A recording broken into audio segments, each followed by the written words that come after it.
नमस्कार, बहुत स्वागत है आपका। आप देख रहे हैं किस्मत कनेक्शन और मैं हूं आपके साथ शैलेंद्र पांडे। बात आज अक्षय तृतीया की करेंगे। आपको बताने की कोशिश करेंगे कि अक्षय तृतीया कितना मूल्यवान पर्व है और अक्षय तृतीया पर पूजा का विधान क्या है और हमें क्या ऐसा करना चाहिए जिससे हमें अक्षय तृतीया का पूरा फायदा मिल सके। इस बार अक्षय तृतीया 28 तारीख को भी है और 29 तारीख को भी है, तो ये चक्कर क्या है इस पर भी नजर डालेंगे। लेकिन सबसे पहले गुड लक। अक्षय तृतीया पर कुछ न कुछ दान जरूर कीजिए।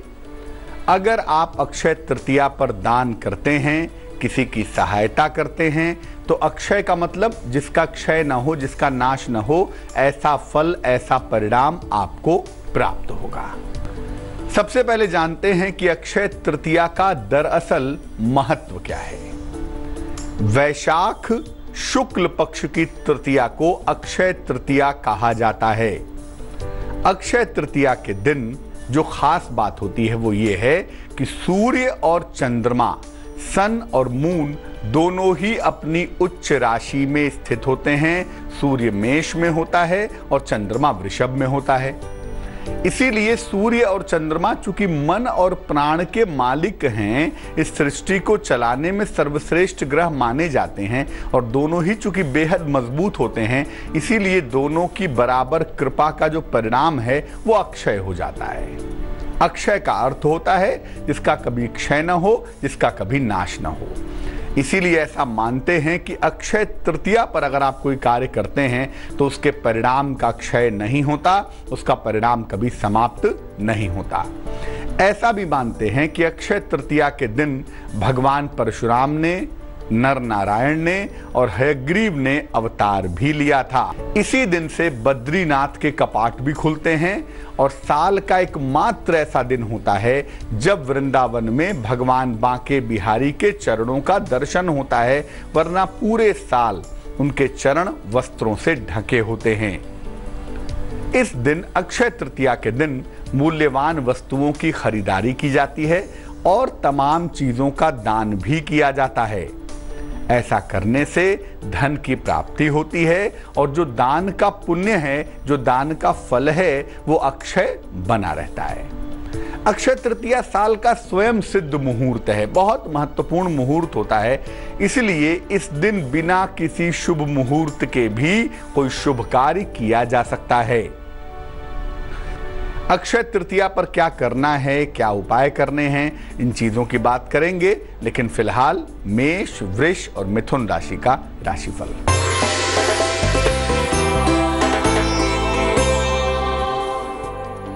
मेष राशि, शिक्षा में सुधार होगा, जीवन साथी का सहयोग मिलेगा, लेकिन धन के नुकसान से बचाव करें।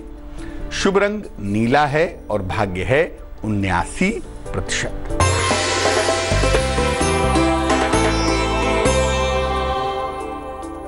वृष राशि, ऑफिस में तनाव हो रहा है, जीवन साथी का सहयोग मिलेगा, रुका हुआ धन भी आपको प्राप्त होगा। शुभ रंग सफेद है और भाग्य है 90%।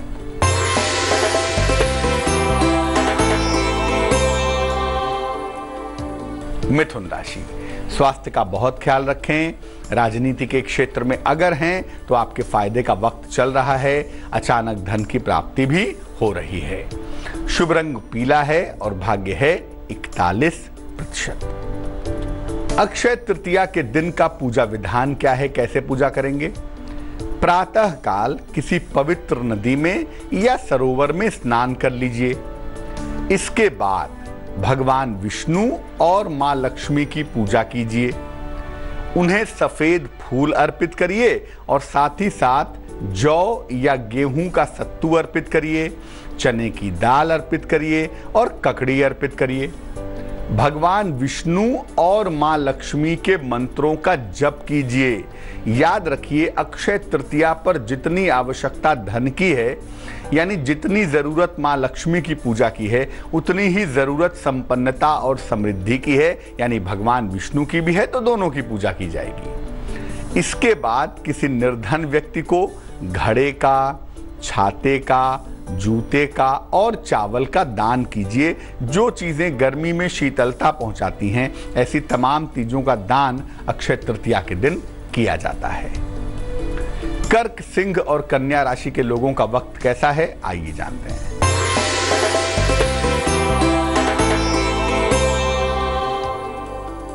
कर्क राशि, क्रोध बिल्कुल ना करें, वाहन दुर्घटना से बचाव करें, स्थान परिवर्तन के योग बन पा रहे हैं। शुभ रंग भूरा है और भाग्य है 50%।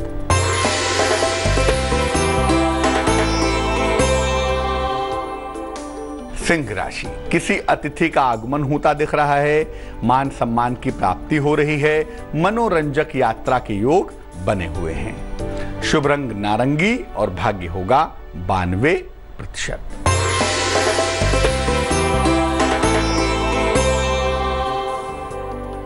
कन्या राशि, वाद विवाद बिल्कुल न करें, यात्रा करने से बचाव करें, मान सम्मान की प्राप्ति की संभावना भी बन पा रही है। शुभ रंग हरा है और भाग्य है 57%। अक्षय तृतीया पर लोग ढेर सारा सोना खरीदते हैं, गोल्ड खरीदते हैं।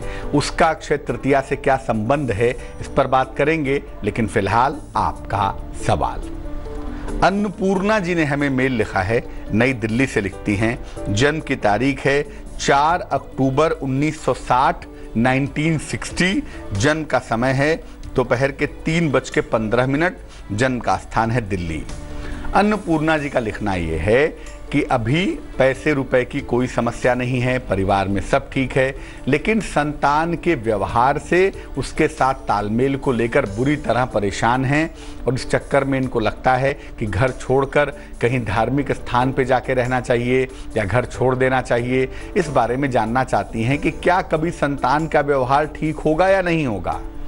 दूसरा, संतान के व्यवहार को ठीक करने का रास्ता क्या है, और अगर वो ठीक नहीं होगा तो कब घर छोड़ के कहां जाएं रहने, इस बारे में जानना चाहती हैं। देखो, आपकी जो कुंडली है अन्नपूर्णा जी, इस कुंडली में दो बातें बहुत महत्वपूर्ण हैं। पहला चंद्रमा और दूसरा है बृहस्पति।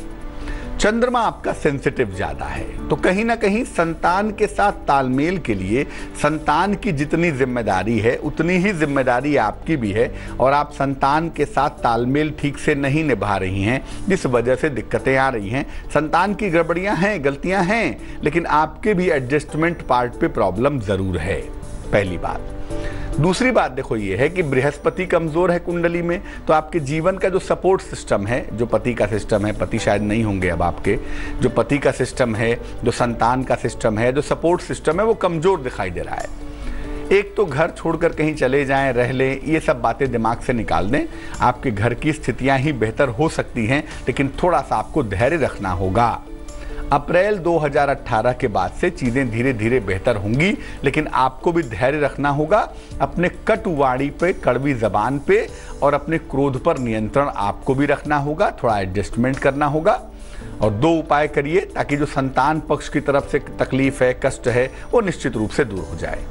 एक तो एक ओपल बनवा के जरूर पहन लें, 12-14 रत्ती का ओपल, चांदी की अंगूठी में, सीधे हाथ की तर्जनी उंगली में, शुक्रवार की शाम को।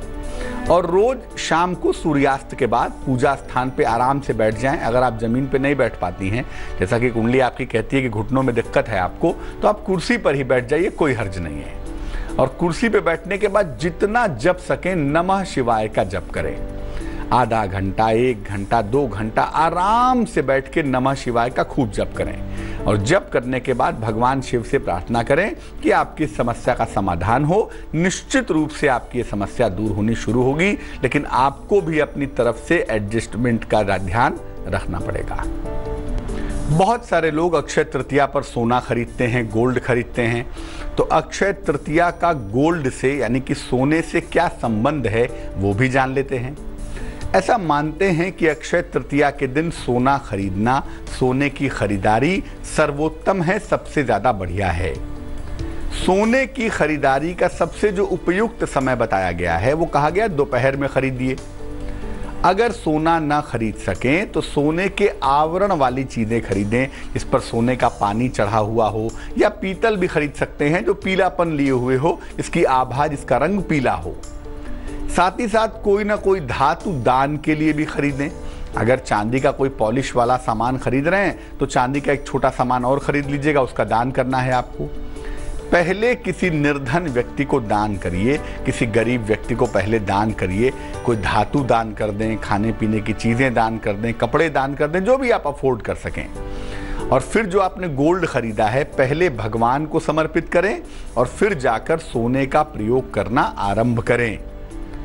ऐसा करने से माना जाता है कि अक्षय तृतीया पर सोना लाने से, सोने का इस्तेमाल करने से घर में सोना आता रहता है, यानी धन के जो भंडार हैं वो भरे रहते हैं। चर्चा को आगे बढ़ाएंगे, लेकिन फिलहाल तुला, वृश्चिक और धनु राशि का राशिफल।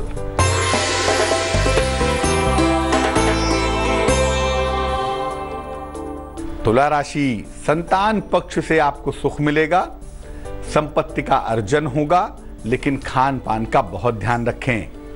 शुभ रंग आसमानी और भाग्य होगा 89%।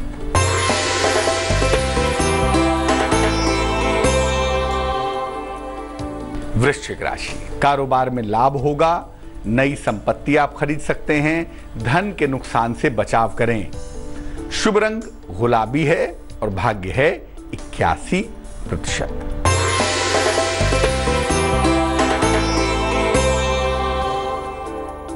धनु राशि, किसी लंबी यात्रा के योग बन रहे हैं, मुकदमों में आपको सफलता मिलेगी, कोई शुभ सूचना भी आपको प्राप्त होगी। शुभ रंग पीला है और भाग्य है 75%। अक्षय तृतीया के दिन एक विशेष दान भी होता है, जिसको करने से अज्ञात बाधाओं से मुक्ति मिलती है। वो दान कौन सा है? 2 मिट्टी के घड़े ले आइए, एक घड़े में जल भरिए और एक में जरा सी तिल्ली से भरने की जरूरत नहीं है, जरा सी तिल्ली 2-4 दाने डाल दीजिएगा। इसके बाद ऐसा मान लीजिए कि इसमें ईश्वर का वास है, त्रिदेवों का वास है। त्रिदेवों का स्वरूप मान के किसी निर्धन व्यक्ति को या किसी योग्य ब्राह्मण को दान कर दीजिए। इस दान को करने से अक्षय पुण्य की प्राप्ति होती है।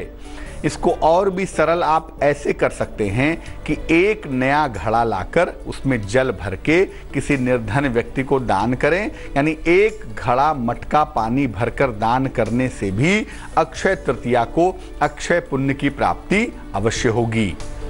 ऐसा करने से ज्ञात अज्ञात धन की जो बाधाएं हैं वो निश्चित रूप से दूर होंगी और आपके पितरों की शांति भी हो जाएगी। मकर, कुंभ और मीन राशि वालों का वक्त कैसा है, आइए जानते हैं।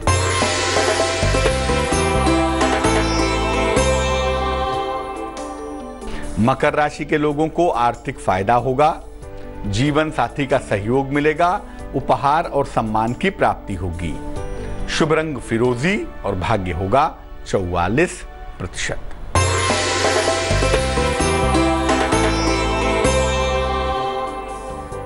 कुंभ राशि, नौकरी लगने के योग बन रहे हैं, मान सम्मान की प्राप्ति हो रही है, रुका हुआ धन भी आपको प्राप्त हो रहा है। शुभ रंग क्रीम है और भाग्य है 98%।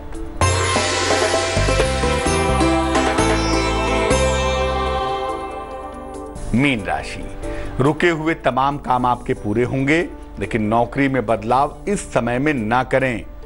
आकस्मिक धन का फायदा होता हुआ भी दिख रहा है। शुभ रंग ग्रे है और भाग्य है 63%। तो आज हमने बात की अक्षय तृतीया की, अब जान लेते हैं क्या है आज की सलाह।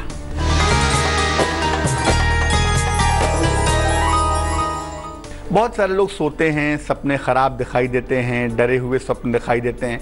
तो अगर सोते हुए खराब सपने आते हो तो क्या करना चाहिए? सोने के पहले हाथ और पैर गुलाब जल मिले हुए ठंडे पानी से धो लीजिए। सोते समय सिरहाने की तरफ एक लोटे में पानी भर के रख लीजिए और सुबह उठ के उस जल को पौधे में डाल दीजिए। ये उपाय 1 सप्ताह करके देखिए। आपको जो सपने में डर लगता है, खराब या गलत तरीके के सपने आते हैं, ये तमाम सपने आने आपके बंद हो जाएंगे। तो आज के लिए किस्मत कनेक्शन में बस इतना ही। मुझे दीजिए इजाजत। अपना बहुत ख्याल रखिए, स्वस्थ प्रसन्न रहिए और आगे देखिए रिश्तों की कहानी संजय सिन्हा के साथ। नमस्कार।